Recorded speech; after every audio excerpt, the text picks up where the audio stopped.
Hello, UH. My name is Nayoka Edwards, Diversity Education Coordinator with the Center for Diversity and Inclusion.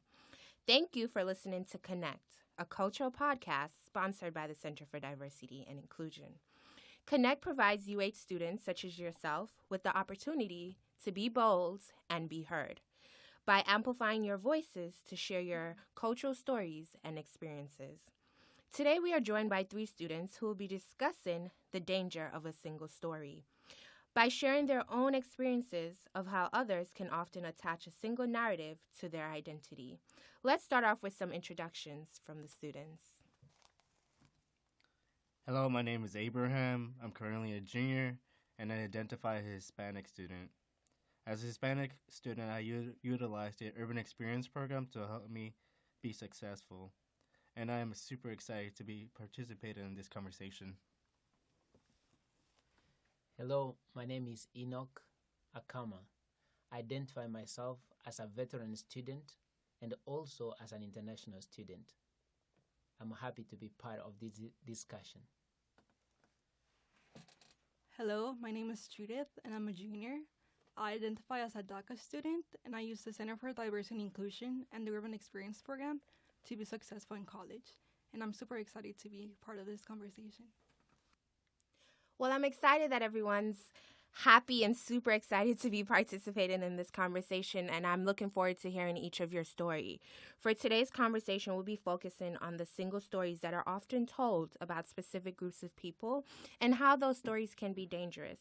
In order to do that, we must first discuss what we mean when we say single story. The phrase single stories was coined by Nigerian novelist, writer, and speaker Chimamanda Ngozi Adichie with her famous TED Talk, The Danger of a Single Story. During her talk, Adichie described her experience of growing up and writing stories where all the characters were represented by a single identity that she got from the British stories she would read. She then went on to describe how her college roommate felt sorry for her because she assumed that Adichie did not know how to use a stove, an assumption that she credits to her roommate's single story of what it means to be African. In these examples, Adichie is describing a single story, and the danger of them is attaching one narrative to describe a group of people who may share a common identity, whether that identity is their race, their nationality, gender, sexual orientation, age, and etc. By creating a single story for an individual, we're taking away their power to tell their own stories and limiting the scope in how we acknowledge the way that they contribute to the diversity of our classrooms, our groups, and our communities. Based on the definition of a single story, my first question for everyone here today is, what is a single story that has been told about you or identity as it relates to you being a student who is a veteran or DACA or Hispanic? And what are some feelings that have been associated what are some feelings that come up for you when you hear those single stories? I guess for like DACA students in the news, a lot of people have mixed feelings about people who identify as DACA. A lot of people tell us that we don't have opportunities to go to college or to apply for scholarships. But like for us, for me, my counselors really helped me put myself out there with my resume and college applications and helping me find the right scholarships, because even though a lot of scholarships do require citizenship, others don't. So like people in society tell us that there are certain limitations, but it's all about looking for the right place to be there. Yeah, so for you, Judith, and for being DACA, you're saying that some people might have this single story or this idea that by being DACA you can't go to college or there aren't resources to help you, but you're an example to show that that's actually not true. There are opportunities for students such as yourself. Anyone else? Just like Judith, I also could like to identify myself as being stereotyped in a way as an international student. First of all, the identity that we normally receive, like when I was in school, at one point, somebody asked me, "Do you have houses in Africa?" And I was like, yeah, we do have houses in Africa. And that kind of made me wonder, how do people view, other students who come from Africa, and that kind of shocked me at first. And then also as a veteran student, one of the common story that I'm always asked is, how many people did you kill when you were in the service? And that shows how much little understanding is given to actual people who serve in the military.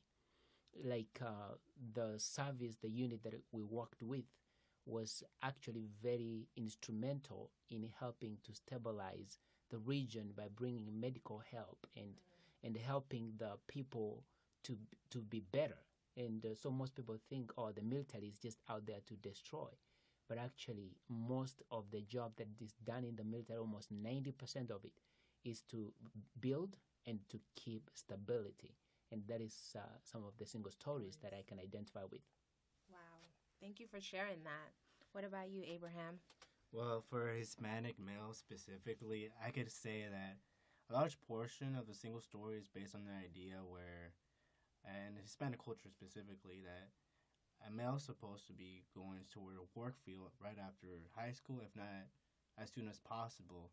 It's not the idea that you have an opportunity in place in front of you, but the fact is that sometimes, especially from family pressure or other situations going on, you may not do exactly what you want because there's so much pressure from everybody else. And I think that factor itself really shows that there's only very few things that you could actually do in life, but we just try to overcome those experiences by itself. Yeah. Wow. Thank y'all all for sharing that. And I think, when you think about single stories, whether it's from Chimamanda or from your own experiences, there are single stories about all kind of identities. But in your own opinion, why do you think that these single stories are dangerous? I think that's a very important question you bring to the table.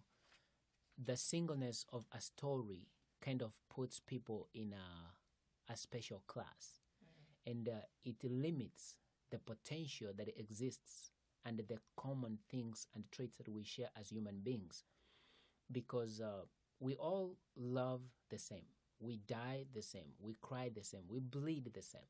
We may have different values based on how we were raised and where we came from, but I think the respect is normally taken away from humanity by just a single story and putting everybody in the same, like this is how people behave. And that's very dangerous, and it shows lack of understanding and education. Lack of understanding and education, but also that piece you talked about in terms of it's limiting and it limits, the scope of a person and who a person can be or how they may choose to show up. Why has a single story been dangerous for you, Judith? I guess it has put expectations. A lot of people that I was in high school with also were under DACA, but a lot of them decided to join the workforce because they believed they didn't have the opportunity to go to college or money was lacking. So they had that expectation, or they were labeled oh yeah, people that have DACA, they just don't go to college and just join the workforce. So I agree what he was saying. They put us in a box, or they have certain expectations for us, but a lot of us have our own individualities, and people have the right to express that if they want to go to college or do whatever they want, and not be put in a box. That's so true. And it's so hard when you're trying to live a life of your own expectations, but then also there might be expectations from your family and your loved ones, but then society as a whole has these expectations of who they want you to be just because of these narratives that they create for you, which oftentimes is unfair. I totally agree with everybody because at the end of the day, you'll always have that one individual who thinks it's okay to give you a lecture on how you're not embracing your culture, and that's very dangerous. The fact is that even within our own culture or society as a whole, we will always try to put individuals in a box. And the fact is that then there's going to be this classification where you're not Hispanic enough or you're not Latino enough. or you're not embracing the fact of where you come from, of course, there's always going to be a scale for it. But at the end of the day, we shouldn't just rely on that specific scales to show who you are as an individual. Yeah, and that's so true. That piece about people also questioning, are you enough of what your identity is? And it's kind of like, who are you to tell me whether or not I'm being black enough or Hispanic enough or DACA enough or international enough? Who are you to try to tell me how much of me I should be or show up with? One thing y'all all shared was around that piece about being placed into this box. And the thing about single stories is that they often create stereotypes. And stereotypes are a fixed, overgeneralized belief about a particular group or class of people. Over time, stereotypes lead us to judge others based on assumptions and stories that limit the fullness of who a person truly is. As Adichie states, the problem with stereotypes is not that they are untrue, but that they are incomplete. They make one story become the only story, and in my opinion, that is really dangerous. So as a way to challenge a few stereotypes that are associated with the identities you hold, I want us to participate in a little exercise. I'm going to say a statement, and if that statement pertains to you, I want you to complete it as it relates to your experiences. So I'm going to start off with, I am a veteran, but I am not. I'm a veteran, but I am not a drug addict. Wow. I am DACA, but I am not. I am DACA, but I'm not uneducated or lazy. I am Hispanic, but I am not. I'm Hispanic and I'm not stealing your job. Wow. My status in the United States is DACA, but I am not. My status in the United States is DACA, but I am not illegal. I have served in the military, but I am not. I have served in the military, but I'm not a killer. I identify as a Hispanic male, but I am not. Uneducated. Wow, those are really powerful. And so with that, what made you say the responses that you did to those statements?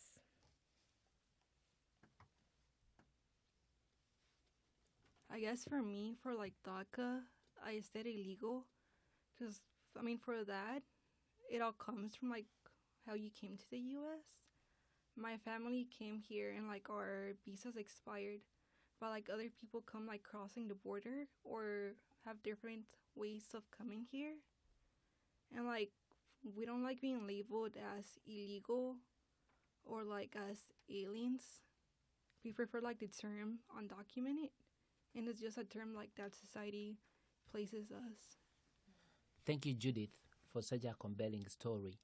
Because when I listen to the news, sometimes all I hear about DACA are hopeless people who are here to be like parasites. And when I hear the politics again on the news for somebody like Abraham, I look at them like, people who are just doing things like, stealing, being rapists, and being stereotyped like that, it can be very dangerous. And for my case, as a veteran, most people think because you are a veteran, you are not helpful to the community. You have like bad habits probably you learned in the military, like drugs and stuff like that. But most veterans that I know, more so the SVA in the University of Houston, I'll tell you that the best friends that I've ever had, and they're very helpful with the skills that they learned in the military. They're putting them into use in helping the community at large. And also, as an international student, whichever way that you may classify anybody, I don't think stereotyping is a good thing, because sometimes, like myself, I'm being, classified like being black, and most people think all black people are lazy. They're thieves, they are just thugs. So I think we just need to educate ourselves so we can respect everybody equally. Wow. Abraham? For me, I feel is that at the end of the day, people have to also recognize the fact being Hispanic doesn't just classify you as being Mexican or these common identifiers that specifically in the South we normally talk about normally. Yes, of course, in our society we tend to connect both of them because one, it's our neighbor, and at the end of the day, the ironic part, I am Mexican myself, so it's showing that as a factor is that there's so much of a diversity to be identified as Hispanic, and all these three categories that we've been talking about today. At the end of the day, they do connect one way or another. Uh, Hispanics can also be vets. Hispanics can also be DACA, but you also have to recognize all DACA students are not Hispanic. Yes.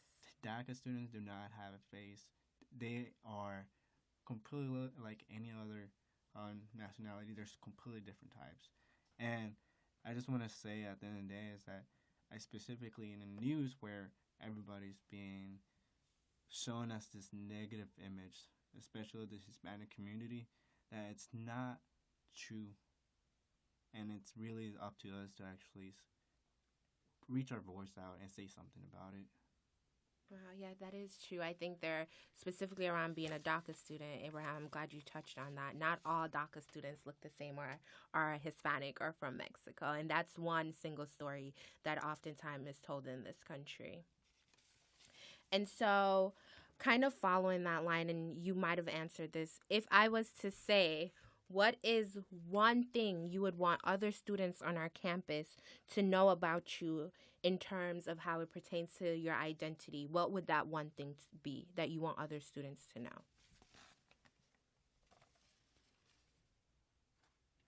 For me, I think I would say the same thing Abraham said.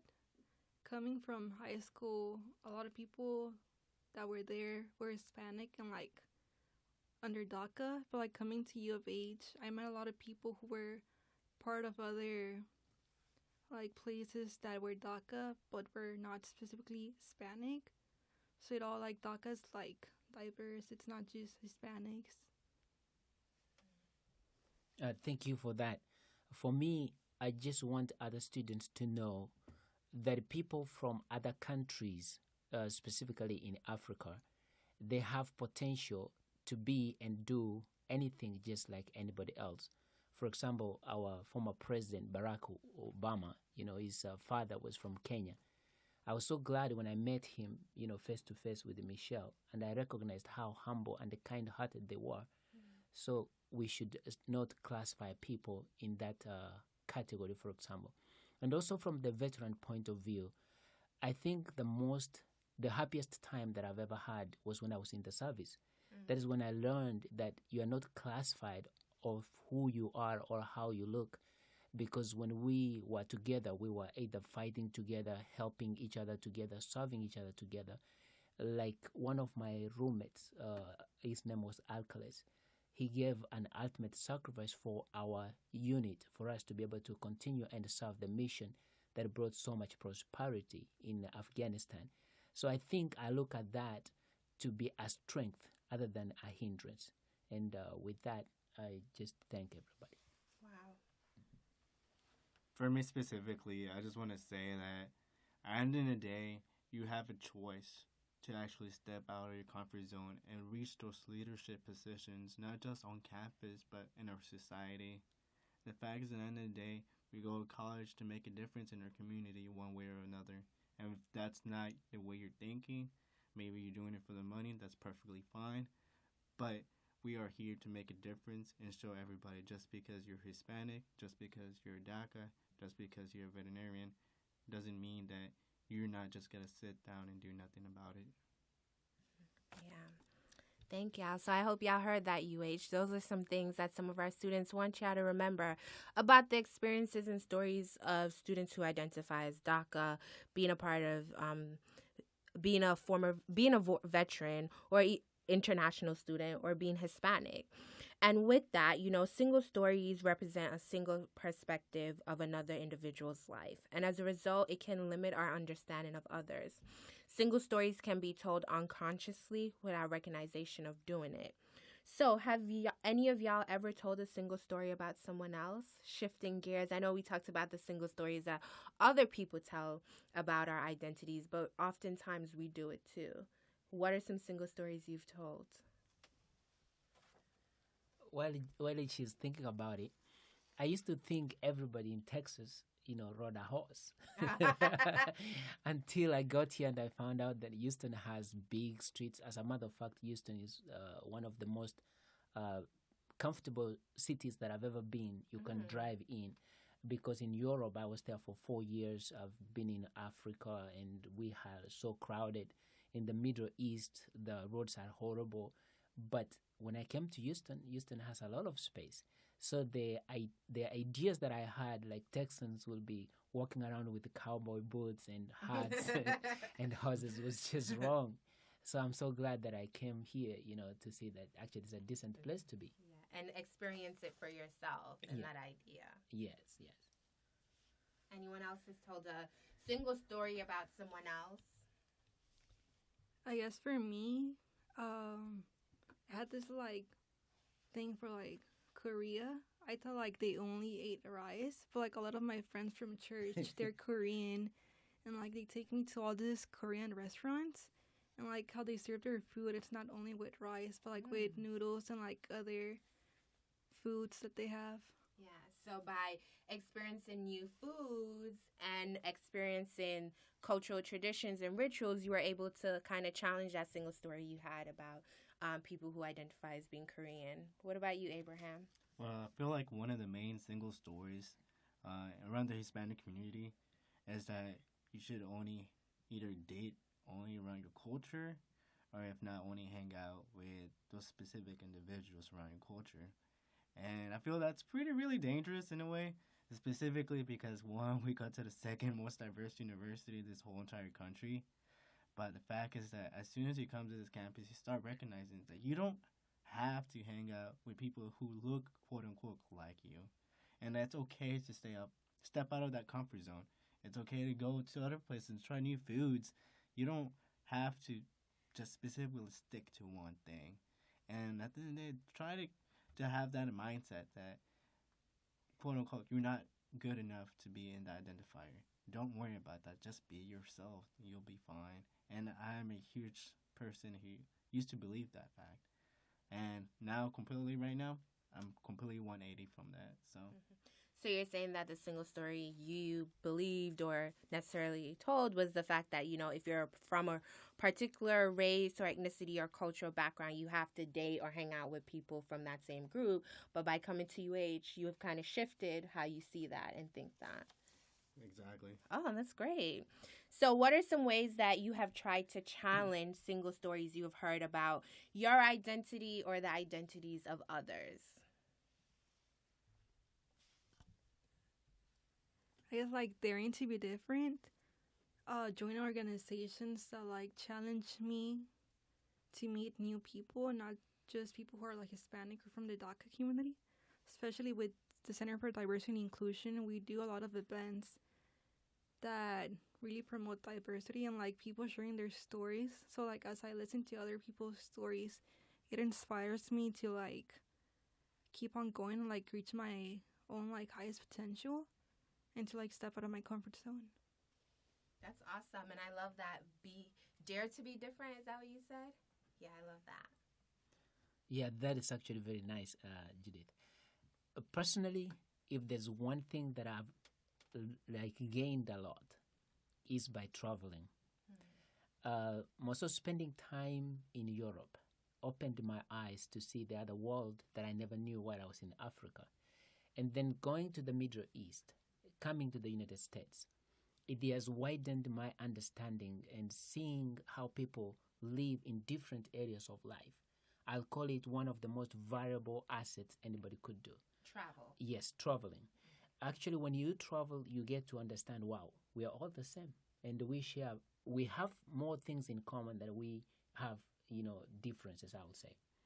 I challenge anybody who's listening to this. Travel, for example, to Africa. Most people think Africa is dangerous, is full of diseases, is a bad place to be. No, it's actually one of the most beautiful places you can go in the universe and have tranquility and peace of mind.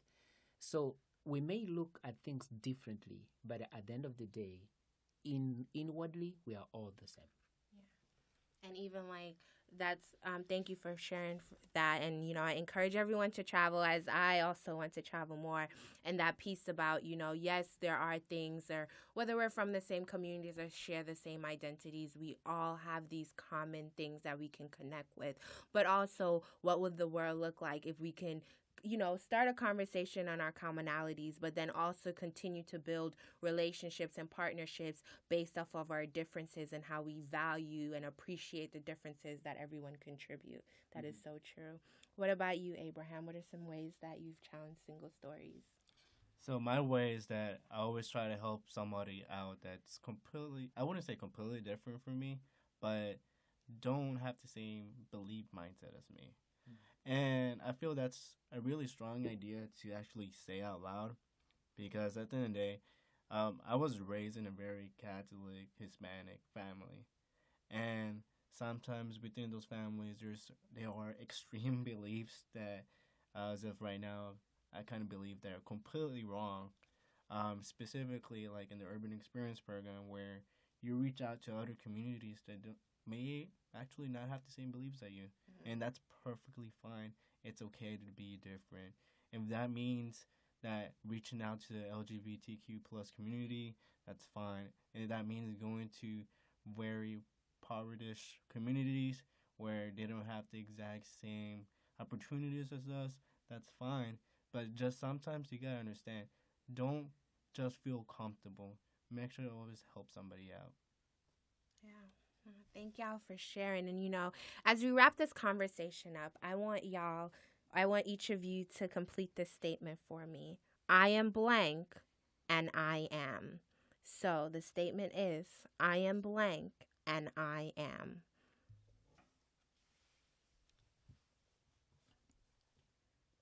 I am a DACA student, and I have a future. Yes, Judith. I'm an African, and I'm proud. I love that. I'm Hispanic, and I will continue to work hard. All right. Those were really great. And I want everyone to remember that single stories take away a person's ability and power to tell their own stories. And I hope each of you felt like you had a little bit of opportunity to challenge the single stories that are out there about your identities and tell your story. In the words of Chimamanda and Ngozi Adichie, when we reject a single story, when we realize that there is never a single story about any place or person, we regain a kind of paradise. Now, UH, that is all we have for you. Special thank you to all our guests for coming and participating in this conversation today. And a big thank you to our listeners for tuning in. Be sure to check us out next month for our episode on microaggression. But until then, check us out on social media, UHCDI on Instagram and Facebook, and UH_CDI on Twitter. And if you want to check out our podcast on interracial dating, please go to our YouTube page. We are UH_CDI. We look forward to engaging in more conversations with more UH students. And until next time, UH, stay bold and be heard.